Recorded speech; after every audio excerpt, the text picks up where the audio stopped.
I wiped down the old wooden counter of my corner grocery store, the same one my grandmother had polished every morning since 1952. The bell above the door chimed as Miranda strutted in, designer heels clicking against the worn tile floor. "Still playing shopkeeper, Margaret?" My daughter-in-law's voice dripped with contempt as she surveyed our modest store. "I can't believe James came from this." I continued arranging the fresh produce, carefully selecting the ripest tomatoes for Mrs. Chen, who'd been shopping here for 30 years. "Good morning to you too, Miranda. I've been talking to James about selling this place," she announced, picking up an apple with her manicured nails as if it might bite her. "The property alone is worth millions in development potential." Of course that's what she saw, not the generations of community we'd built, not the families we'd helped feed during hard times, just dollar signs and real estate opportunities. "The store isn't for sale," I said simply, marking down the day's special on our chalkboard. "Don't be ridiculous. This neighborhood is going upscale. We could sell to developers and make a fortune." She paused, examining her reflection in the store window. "Well, James and I would make a fortune.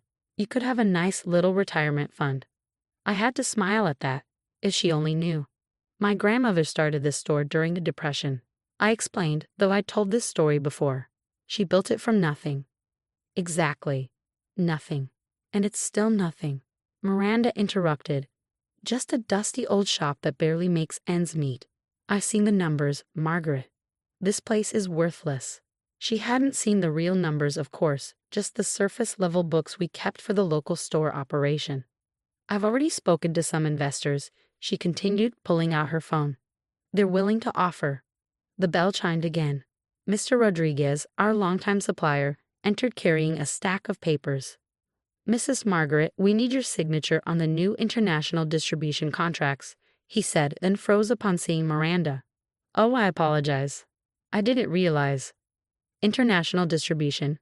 Miranda's perfectly shaped eyebrows rose. "For this tiny store?" I shot Mr. Rodriguez a warning look. "Just some specialty items," I said smoothly. "Mr. Rodriguez handles our imported goods." Miranda's eyes narrowed. "Since when does this shabby place import anything?" Before I could answer, her phone buzzed. She glanced at it and smiled triumphantly. "The developers are here early. They want to discuss the sale." Two men in expensive suits entered, followed by James, my son, who looked uncomfortable. "Mother," he started. "Miranda thinks." "Mrs. Chen," I called out to my elderly customer who had just walked in, "your usual order is ready. Would you mind if my son carried it to your car?" James, grateful for the escape, hurried to help Mrs. Chen, leaving Miranda with her developers. "Mrs. Margaret," the taller developer said, "we've heard great things about this location. We're prepared to make a very generous offer." Miranda beamed. "You see, Margaret, this is your chance to retire comfortably. Let the professionals handle this prime real estate." Just then, my phone rang, the special line. "Excuse me," I said. "I need to take this." "Now," Miranda hissed. "These men are very busy." I answered anyway, speaking in fluent Mandarin. The developer's eyes widened as I discussed our latest acquisition in Shanghai. "Yes, proceed with the merger," I concluded in English. "Transfer the usual billions." Miranda's mouth fell open. "Billions?" I turned to the developers. "Gentlemen, I assume you're from Apex Development?" They nodded eagerly. "Then you should know that your parent company is one of our subsidiaries. In fact, I checked my watch. As of 2 minutes ago, we just acquired the remaining shares." The color drained from Miranda's face. "What? What are you talking about?" I pulled out a leather portfolio from under the counter. "This worthless store. It's the historical headquarters of Global Market Enterprises. We own 30% of the world's food distribution networks, with holdings in 67 countries." That's impossible," Miranda stammered. "Why?" "Because I run a small grocery store. Because I help local families. Because I don't flaunt my wealth." I smiled at the developers. "Gentlemen, I believe your new directives will be coming through shortly. We're focusing on community preservation, not destruction."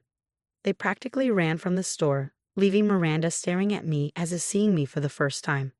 "All this time," she whispered.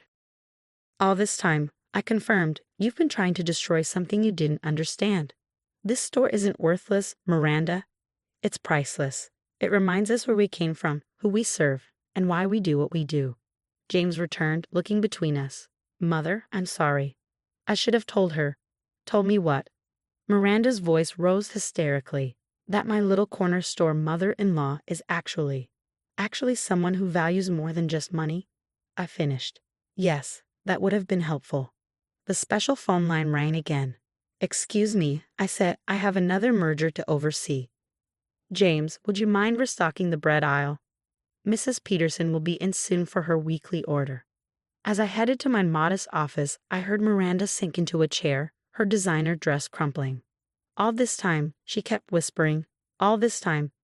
The next morning, Miranda arrived at the store dressed differently. Gone were the designer labels and excessive jewelry. She stood awkwardly by the entrance, watching as I helped elderly Mr. Thompson select his groceries. Your grandson's starting college this fall, isn't he? I asked him, adding extra fruit to his bag without charging for it. Yes, thanks to that scholarship program you recommended.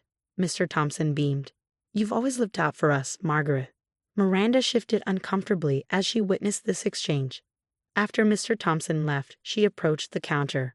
I have been doing some research, she said, placing her tablet on the counter. Global Market Enterprises ranked the third most powerful corporation worldwide. Major holdings in sustainable agriculture, technological food innovation, and she swallowed hard community development programs. You forgot our educational initiatives, I added, restocking the penny candy jar that local children loved. Would you like to help? These shelves won't stock themselves. To my surprise, she picked up an apron. Her hands trembled slightly as she tied it on. Why didn't you tell me? She asked, following me to the stockroom. All those times I mocked this place. Would it have mattered? I questioned, showing her how to check expiration dates.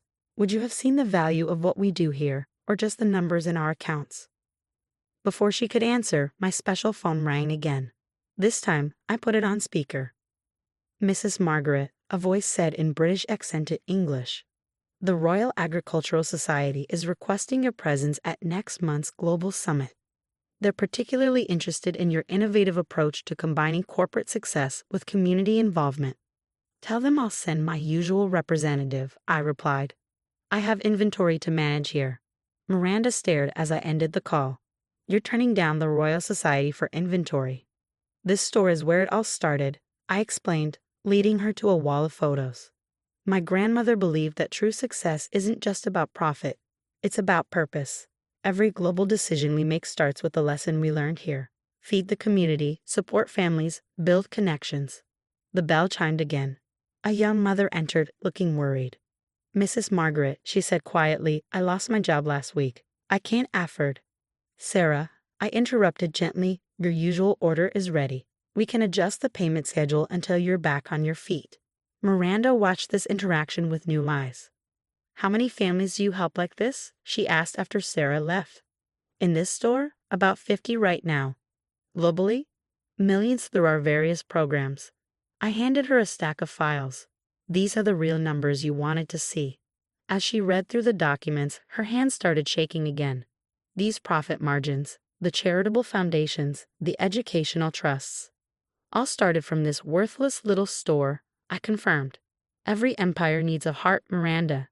This is ours.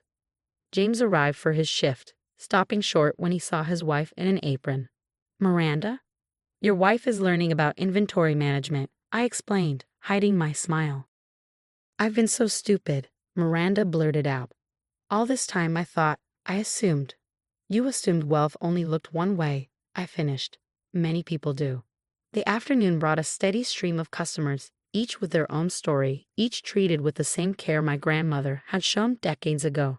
Miranda watched, slowly understanding that the real value of our empire wasn't in its global holdings, but in its local impact. Those developers, she said suddenly, they're not coming back, are they? No, I confirmed. They'll be receiving new directives about preserving local businesses instead. Because you own their company, she said slowly. You own their company, but still work here every day. This store is my office, I explained. The best decisions about feeding the world come from actually feeding your neighbors. James wrapped an arm around his wife. Now you know why I love working here. It's not just a store, it's a legacy. A legacy I tried to destroy, Miranda whispered. But now you have a chance to understand it, I offered. That's worth more than any real estate deal. The special phone rang again. This time, Miranda noticed something. That ringtone, it's the same as the store's doorbell. Yes, I smiled. To remind everyone at corporate headquarters where we came from. Would you like to learn why we chose that bell? She nodded eagerly, and for the first time since she'd married my son, I saw genuine interest in her eyes. But first, I said, handing her a pricing gun, these cans need labeling. We have a community to feed. As Miranda carefully marked each can, I saw her finally beginning to understand. Sometimes the smallest tasks build the biggest legacies, and true wealth isn't always visible to those blinded by its glitter. 6 months later, the corner store had undergone a subtle transformation, not in its appearance but in its energy. Miranda, once its biggest critic, had become an unexpected champion of our small shop philosophy. The change became apparent during our annual community dinner, an event she would have previously dismissed as quaint. Instead, she was there in a simple dress, helping serve meals to local families. Mrs. Margaret, she called from behind the counter. The Henderson family needs extra groceries this month. Their youngest just started college. Added to their account, I nodded, watching her write it down in the same ledger my grandmother had used. And don't forget, the extra fruits and vegetables, she finished. I already packed them. James beamed with pride, watching his wife chat with elderly customers she once would have ignored. The designer handbags and artificial airs were gone, replaced by genuine warmth and understanding. During a quiet moment, Miranda joined me in the office as I took another call from our Tokyo division. The new community support program you suggested, the executive said, is showing remarkable results. Implementing the corner store model in our Asian markets has increased both profit and customer loyalty. After the call, Miranda smiled. The corner store model, that's what they're calling it now. Yes, I replied. Your idea to expand our local support system globally is working beautifully. She blushed at the praise. I just thought, if it works here. Exactly. Think locally, act globally. The opposite of what most corporations do. The bell chimed, and Mr. Rodriguez entered with his usual stack of papers. This time, Miranda didn't flinch at the sight of international contracts. The new community education centers are ready, he reported. All designed to look like corner stores, Miranda finished proudly, where people can learn, grow, and support each other. Later that evening, as we closed the shop, a sleek corporate car pulled up outside. The CEO of one of our largest competitors stepped out, looking uncomfortable in our humble surroundings.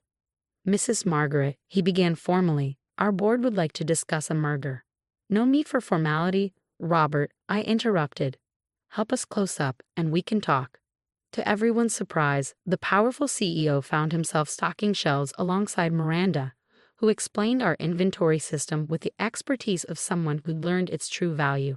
You see, she told him, each product has a story, each customer has a name, and every transaction builds community. That's the real business model. But your global profits, he protested, are a result of never forgetting our roots, I finished. Miranda, why don't you show him the community account ledger? She brought out the old book, now containing her neat handwriting alongside entries dating back decades. This is how we track who needs help, who's celebrating milestones, who's struggling, she explained. It's not just about money, it's about people. The CEO left looking thoughtful, his merger proposal forgotten in the face of a different kind of success story. That night, as we sat among the quiet shelves, Miranda looked at me with tears in her eyes. I was so wrong, she whispered. I thought being rich meant showing off, having power meant using it, but real power is using what you have to help others, I finished. Now you understand why this worthless store will never be for sale. James wrapped an arm around her. Ready to help with tomorrow's inventory? Actually, she smiled. I was thinking about that empty storefront on the next block. Maybe it's time for a second location.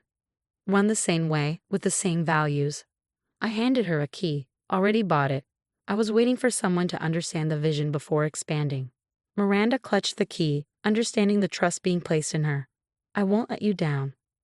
I know, I said softly, because you finally see what I saw in you all along, someone who just needed to learn the true meaning of value. As we locked up for the night, the old bell chimed one last time. Its sound now echoed not just in our store, but in corporate boardrooms across the globe. A reminder that sometimes the biggest lessons come in the smallest packages, and the most valuable things can't be measured in dollars and cents. "Ready for tomorrow?" I asked. Miranda looked at the store, then at the key in her hand. "Ready to learn more," she answered. And in that moment, I knew my grandmother's legacy would live on, not just in our global empire, but in the heart of a once greedy daughter-in-law who had learned to see the true worth of a worthless corner store.